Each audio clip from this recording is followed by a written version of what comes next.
Marcos Lisboa diz que o país não vai crescer só com juro baixo. Marcos Lisboa continua pregando o evangelho das reformas no deserto da complacência brasileira. Hoje, o economista de fora do governo com maior trânsito em Brasília, Marcos insiste há anos na necessidade de uma agenda estrutural que nos leve ao crescimento sustentável e acabe com os voos de galinha da nossa economia.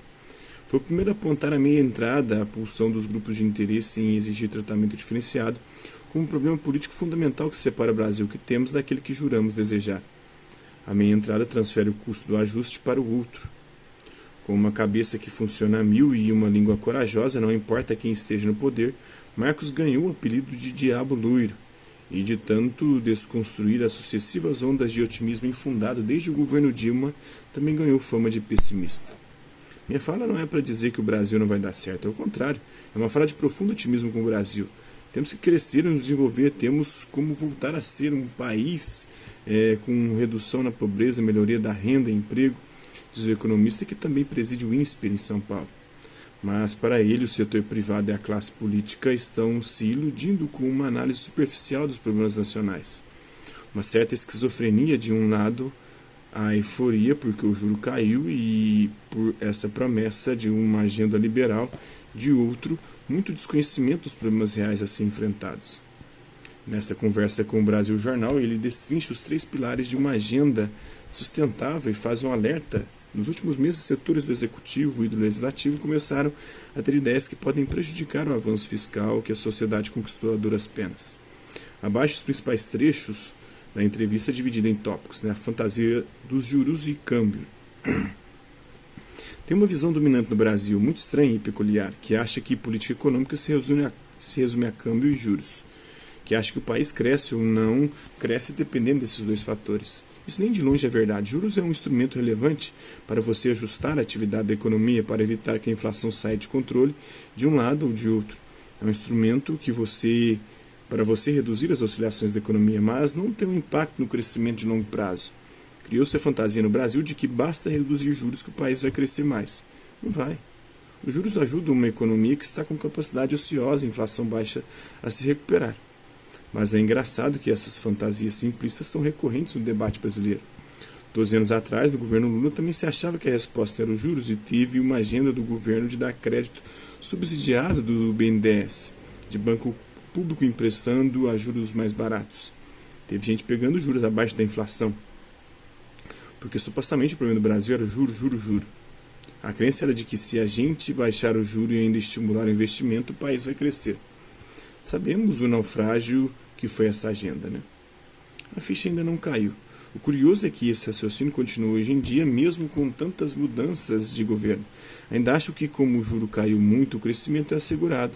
A ficha ainda não caiu para o empresariado e para a classe política de que não se trata só de mexer nessas 2 variáveis.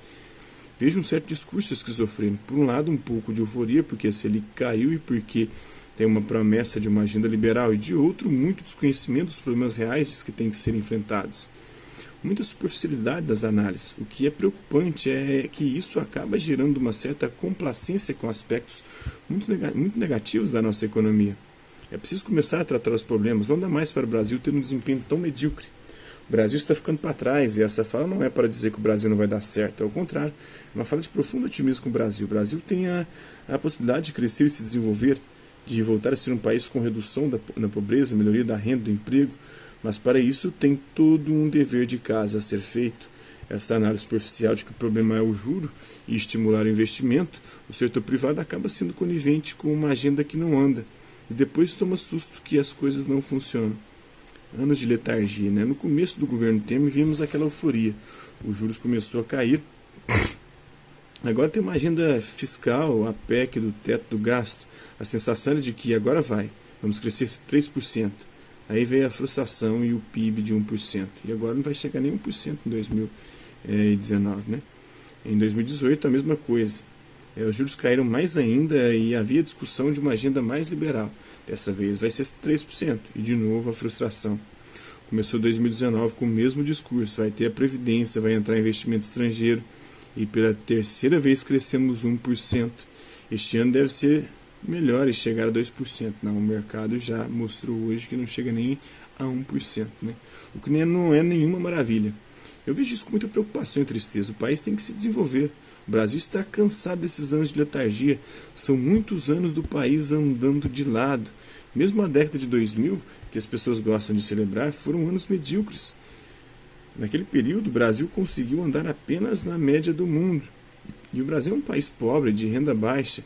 A gente não tem que andar na média do mundo. Temos que andar acima da média, como fazem muitos emergentes. Essa é a lógica. Tem países ricos que crescem moderadamente, tem países pobres que devem ou que fazem o dever de casa e crescem aceleradamente. Tem países que andam de lado e outros que são um desastre, como a Venezuela. O Brasil, infelizmente, está andando de lado há 40 anos. Ficamos para trás, né? Nossa produtividade cresce muito menos que os demais países ricos ou emergentes. O pouco crescimento do Brasil nos últimos 40 anos veio do bônus demográfico, do crescimento da população. Era muita gente chegando no mercado de trabalho. Esse bônus está acabando. Desde o Plano Real até 2016, se você pega toda a renda do país e divide pela quantidade de trabalhadores, países emergentes fora da América Latina cresceram perto de 130%. Os Estados Unidos perto de 50%.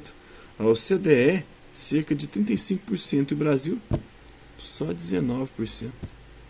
E como o país está envelhecendo, vamos ter cada vez menos pessoas trabalhando e mais pessoas aposentadas. A crítica, os alertas e a agenda estrutural são fundamentais para o Brasil enfrentar os seus problemas e aumentar a sua produtividade. Impostos mortais. A agenda de crescimento é um tripé e o primeiro ponto é a reforma tributária. É curioso como temos um sistema tributário completamente distorcido, nada semelhante ao que tem no resto do mundo. Ele é incrivelmente complexo e um entrave ao crescimento econômico.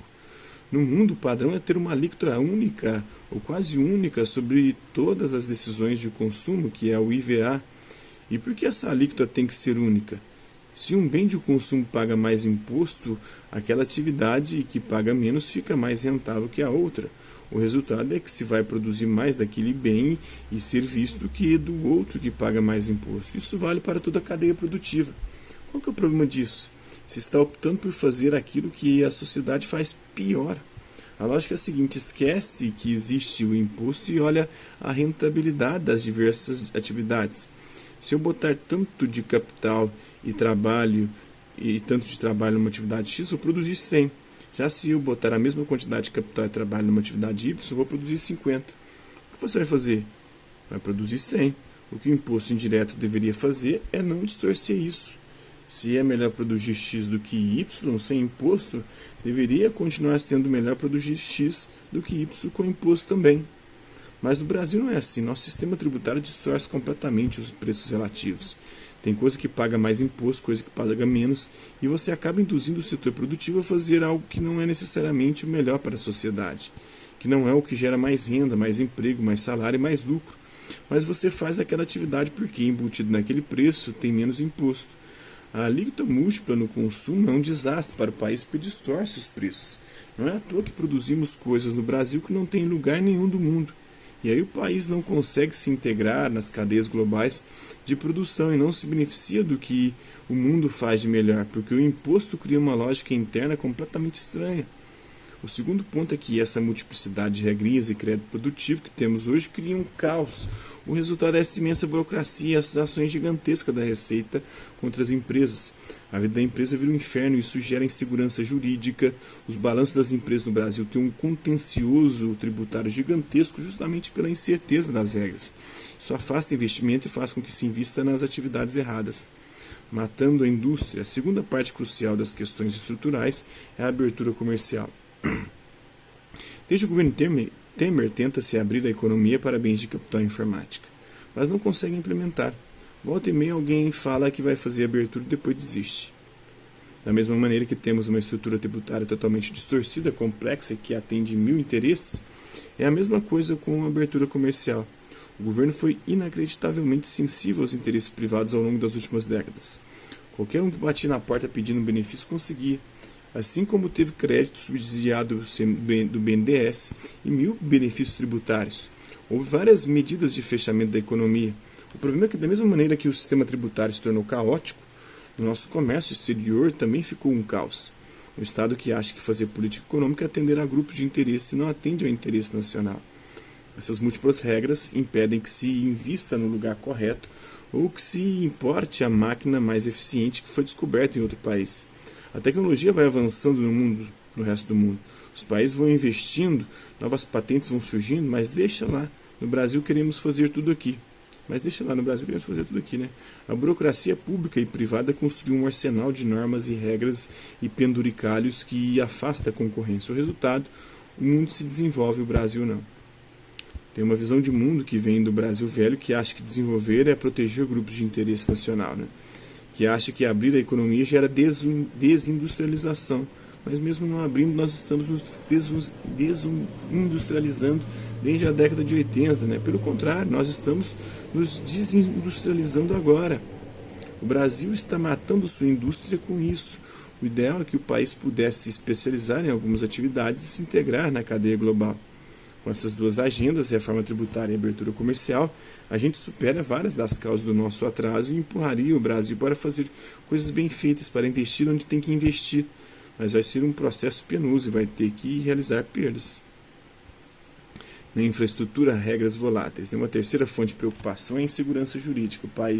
Para o país crescer, para voltar a ter investimento em infraestrutura, precisamos garantir que haverá energia suficiente na próxima década, que a água vai ser tratada, que vamos ter capacidade de transportar mercadorias pelo país. A insegurança sobre a qualidade da infraestrutura torna difícil o investimento privado. O problema é que hoje temos uma insegurança jurídica gigantesca. É tanta mudança de regra na tributação e nos contratos que você começa uma obra e não sabe como vai terminar, se vai ter contrapartidas inesperadas, se as licenças vão sair. Olha o desastre que foi o Belo Monte. Olha como ficou cara a energia. Esse é o paradoxo do Brasil, está tudo ficando caro, a gente sai fazendo essas leis, essas regras, essas intervenções, cria essas obrigações adicionais imensas. E o resultado dessas múltiplas intervenções e inseguranças é que as coisas no Brasil são muito caras. Isso significa um país mais pobre. Com frequência o governo quer dar um benefício para alguém, mas não percebe que está onerando toda a sociedade com isso e deixando o país mais pobre. Essa disseminação de meias entradas, de distorções setoriais, e o Judiciário, o Ministério Público e os órgãos de controle são parte desse problema hoje. Né? Hoje, infelizmente, a sociedade brasileira naturalizou essas múltiplas intervenções descentralizadas. Né? Uma luz amarela no fiscal. Para piorar, nos últimos meses está acendendo uma luz amarela na parte que achávamos que estava se encaminhando bem, que é a fiscal.